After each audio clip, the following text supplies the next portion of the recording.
There is a $600 million industry selling you rust removal products, acids, gels, sprays, soaking solutions, an entire aisle of bottles promising to fix the same problem. Most of them damage the metal underneath. The few that do not are expensive, single use, and still cannot do what the method I am about to show you can do. The only method that actually reverses rust, that undoes the chemical reaction instead of grinding through it, costs nothing, uses things already in your garage, and has been understood since 1833. It is the method museums use on artifacts they cannot afford to damage, and you have almost certainly never heard of it because there is nothing to sell you. By the end of this, I will show you how to set this up in about 10 minutes with things you probably already own. But first, let me show you what every product on that shelf is actually doing to your metal. Because once you see this, you will never look at a wire wheel the same way again. Every method you have ever used to remove rust has the same problem. It removes metal along with the rust. A wire wheel grinds the surface. It takes off the rust, yes. It also takes off the maker's mark, the original texture, the sharp edges of every letter stamped into the steel. The tool comes out clean, but it is not the same tool anymore. Something was lost and you cannot get it back. Sandblasting does the same thing faster. It strips rust by blasting the surface with abrasive media at high pressure. Effective. Also removes base metal with every pass. The original surface is gone. Acids dissolve rust. They also dissolve iron because rust is iron oxide, and acids are not selective about which iron they eat. Vinegar works on light rust, but it pits the metal, and the surface flash rusts within seconds of removal. Naval jelly uses phosphoric acid. It leaves a gray phosphate layer behind that is not your original surface. Multiple hobbyists on forums call it the biggest waste of money on the shelf, and it does not touch heavy rust at all. Evapo-Rust is the gentlest thing on the shelf. Credit where it is due. It is a chelator, not an acid, and it will not eat your base metal the way vinegar or naval jelly will. But it has its own problems. It leaves a dull matte gray finish on the steel. If the piece is only half submerged, it etches a permanent waterline into the metal right at the surface. It is single use. 1 gallon runs about $20, and it is spent after a few tools. One person documented this exactly. Bought a gallon, de-rusted 3 antique wrenches, and the solution was done. At $20 per 3 tools, that adds up fast. And it still does not do what the next method does. None of them do, because every product on that shelf, even the good ones, is working around a problem that was solved 2 centuries ago. Professional media blasting runs $50 to $150 an hour. Effective, fast, and it grinds away everything the blast touches, rust and original surface alike. That is the shelf. Now here is the thing that is not on it. Electrolysis does not dissolve rust. It does not grind it. It does not blast it away. It reverses the chemical reaction that created it in the first place. You put the rusted item in a bucket of water with a tablespoon of washing soda. You connect it to the negative terminal of a battery charger. You connect a piece of scrap steel to the positive terminal. You turn it on and walk away. The current flows through the solution and strips oxygen atoms off the iron oxide. The rust unrusts. It is not being removed, it is being undone. What is left is a loose black layer, magnetite, that brushes off with a brass brush. Underneath that layer is the original metal, original surface texture, original maker's marks. Every letter, every stamp, every detail preserved exactly as it was the day the tool was made. Nothing was taken. Nothing was lost. The rust just left. Every product on the shelf is trying to scrub the stain out of the shirt. Electrolysis is unspilling the coffee, and it reaches places nothing else can.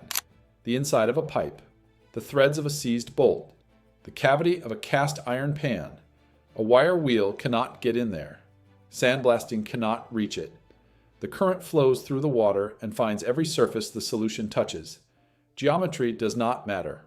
If the water reaches it, the electricity cleans it. Now, let me show you who actually uses this, because this is not a garage hack. This is the gold standard for the most careful people on Earth. Historic Jamestown, the archaeological site of the 1607 English settlement. Uses electrolysis to conserve iron artifacts that have been buried for over 400 years. They pull a piece of iron out of the ground, and it does not look like metal. It looks like an orange rock, shapeless, crusted, unrecognizable. They X-ray it first, because under all that corrosion, there might be a hinge, a sword hilt, a lock mechanism, or there might be nothing left at all. The X-ray shows a shape inside. They put it in the bath. Weeks later, the original iron emerges. Surface details that were invisible under 4 centuries of corrosion become legible for the first time. The Charleston Museum uses the same method on iron artifacts from colonial-era marine sites. Their own description of the equipment is the part that stopped me. It reads like a grocery list: a battery charger, washing soda dissolved in distilled water, and a plate of steel. That is what one of the oldest museums in America uses to conserve irreplaceable artifacts. The same items you have in your garage right now. James Madison's Montpelier uses it on excavated iron from the estate grounds. The hand tool, Preservation Association of Australia calls it a gentle, cheap, and adaptable method used by tool collectors and marine archaeologists alike. If it is gentle enough for a 400-year-old hinge that can never be replaced, it is gentle enough for your grandfather's wrench. And the same setup that restores a rusted wrench also strips a century-old cast iron skillet back to bare metal without losing a single detail of the original casting. The cast iron restoration community has known about this for years. They just never had a reason to tell you. Now let me put the numbers next to each other, because this is where it gets hard to believe. Evapo-Rust, $20 a gallon, single use, done after 3 or 4 tools. Naval Jelly, $8 to $12 a bottle, leaves residue, does not work on heavy rust. Professional media blasting, $50 to $150 an hour. Electrolysis, a tablespoon of washing soda, pennies, a bucket of water, a battery charger you already own, scrap steel from anywhere. The solution never expires. You just top off the water. The same setup handles 1 tool or 100. Total recurring cost, approximately nothing. So here is what setting this up looks like, and it is simpler than changing your oil. You need a plastic bucket, not metal plastic. Fill it with warm water. Add about a tablespoon of washing soda per gallon. That is the electrolyte. If you do not have washing soda, baking soda works, just a little slower. The sacrificial anode is any piece of scrap steel or iron, a piece of rebar, an old flat bar, a chunk of angle iron. Anything ferrous you do not mind seeing destroyed over time. Connect the negative terminal of your battery charger, the black clip, to the rusted item. That is the cathode. Connect the positive terminal, the red clip, to the scrap steel. That is the anode. Lower both pieces into the solution. Make sure they are not touching each other. Turn on the charger. You will see tiny bubbles forming on the surface of the rusty item almost immediately. That is hydrogen gas. The process is working. One thing worth knowing, an old manual battery charger works best, the kind with a switch and no brains. Newer smart chargers have safety circuits that look for a battery, and a bucket of water does not look like a battery. Some of them will not turn on at all. If your charger keeps shutting itself off, that is the issue. It is not the process. It is the charger being too smart for its own good. If you do not own a charger, a basic manual 10 amp unit runs $30 to $50.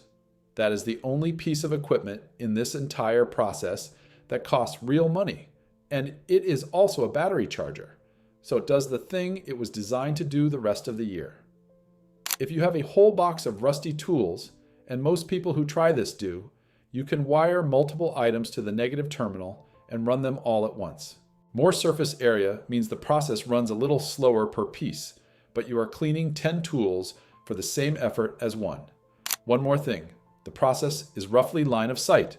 The side of the tool facing the anode cleans faster than the side facing away. For a simple wrench with 1 anode, just flip the piece halfway through or pull it out and rotate it. For bigger projects, surround the piece with multiple anodes. Rebar on 3 or 4 sides of the bucket, wired together. Museums do this with form-fitted anodes shaped around the artifact. You are not a museum. Rotating the piece works fine. Here is what it looks like while it is running. Within minutes, the water starts getting cloudy. The anode starts turning orange. It is collecting what the cathode is losing.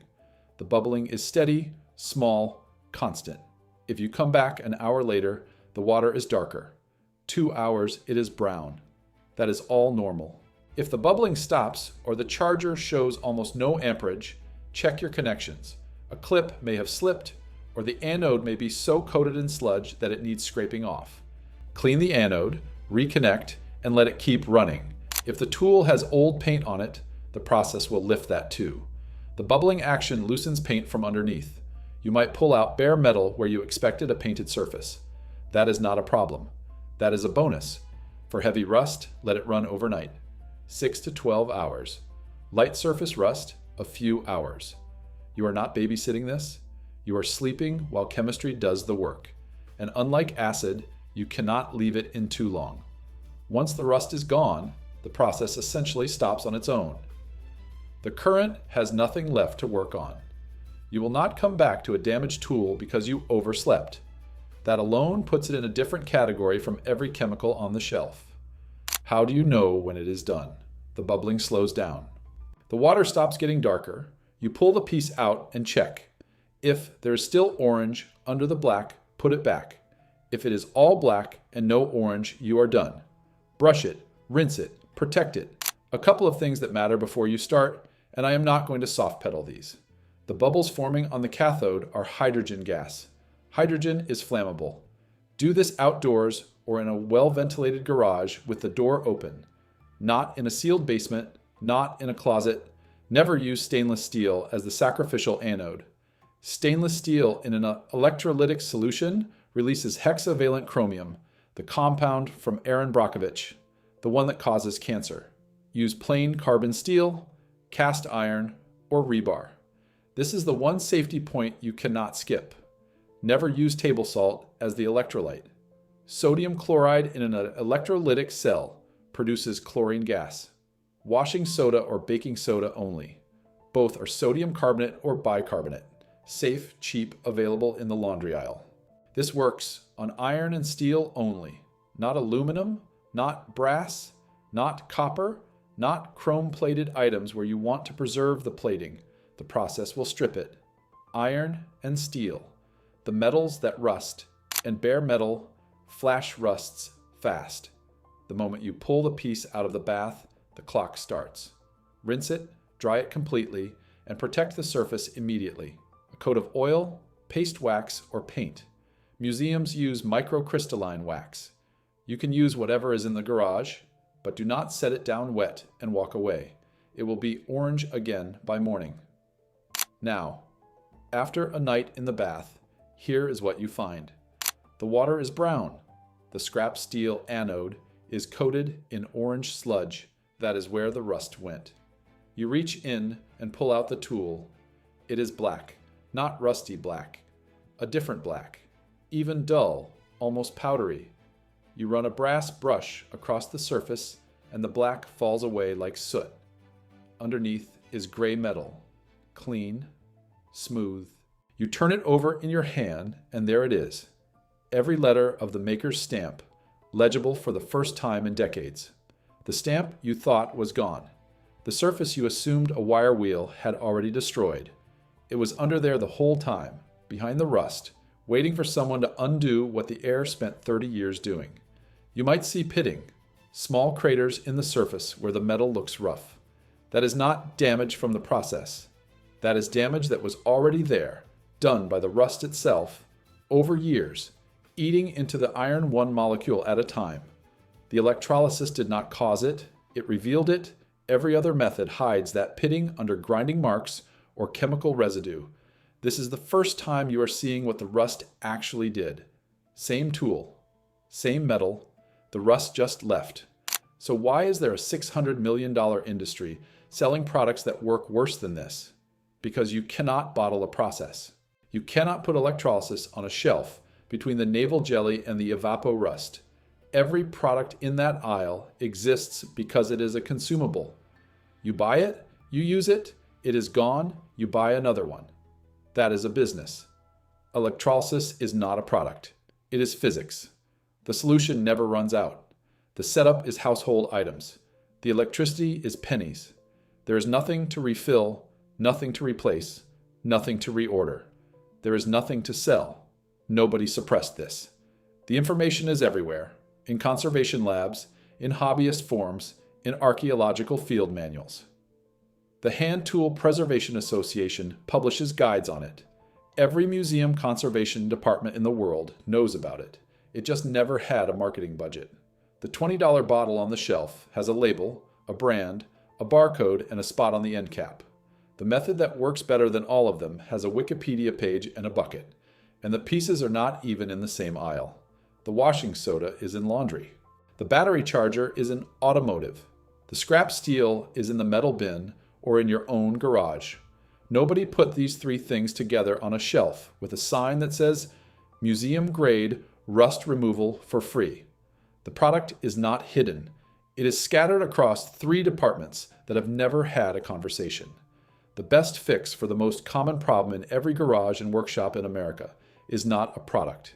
It is a tablespoon of laundry powder, a bucket of water, and a battery charger running overnight. The same principle Michael Faraday described in 1833. The same process museums trust with objects that are literally irreplaceable, available to anyone, sold by no one. The rust on the tool in your garage is not permanent damage. It is a reversible chemical reaction. The only question is whether you reverse it, or whether you keep buying bottles that work around the problem instead of undoing it. If that is the kind of thing worth knowing, subscribe. There is more coming.